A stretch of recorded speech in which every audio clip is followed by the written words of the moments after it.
கோழி என்ன கோழி இப்படி ஆயி போச்சு? நாங்க வெட்டியை கொண்டாந்து நினைச்சோம்னா இப்ப 11 பேர் இறந்து போயிட்டாங்க. 50க்கும் மேல பேர் இன்ஜுரி ஆயிட்டாங்களே. அது மட்டும் இல்லாம மத்த அதத்தின் ரசிகர்கள் என்ன சொல்றாங்க, ஓவரா நம்ம தலக்கணத்துல ஆயிட்டோம், அதான் இப்ப கொண்டாட்ட சோகத்துல முடிஞ்சிருச்சுங்கிற மாதிரி சொல்றாங்க. நான் மட்டும் என்னப்பா பண்றது? இப்படி நடக்கும் நான் என்ன எதிர்பார்த்தனா என்ன?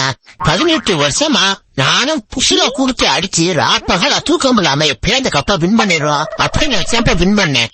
அந்த எமோஷன் இந்த மாதிரி என் ஃபேன்ஸ் எவ்வளவோ கஷ்டப்பட்டு இருப்பாங்க, அவங்களும் கொண்டாடுறதுன்னு தான் நான் இப்படி நடத்த நினைச்சேன். தவிர இப்படி நடக்கும்னு சத்தியம் நான் எதிர்பார்க்கவே இல்லப்பா. ஆனா இதுக்கெல்லாம் காரணம் நம்ம வந்து சில பேர் சொல்றாங்களே ஆர்சிபி மேனேஜ்மெண்ட் தான் இத கொஞ்சம் தள்ளி வச்சிருக்கணும் அப்படிங்கிற பேர் சொல்றாங்களே.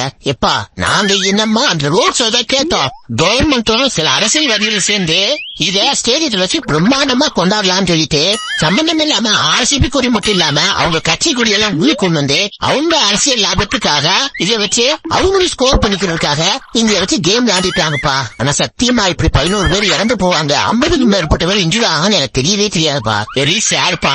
ஆனா சோசியல் மீடியால ரசிகர்கள் எல்லாம் என் போட்டோவை போட்டு அதுல ரெட் கலர் சாயத்தை பூசி இப்படி என்ன கொலைவரிக்கார மாதிரி வந்து ப்ரொஜெக்ட் பண்றாங்கப்பா. அதை நினைச்சாதான் ரொம்ப கஷ்டமா இருக்கு. நம்மளுக்கு கால் என்ன எவன் சொன்னா? கால் மேல கால் தூக்கி போடுங்க.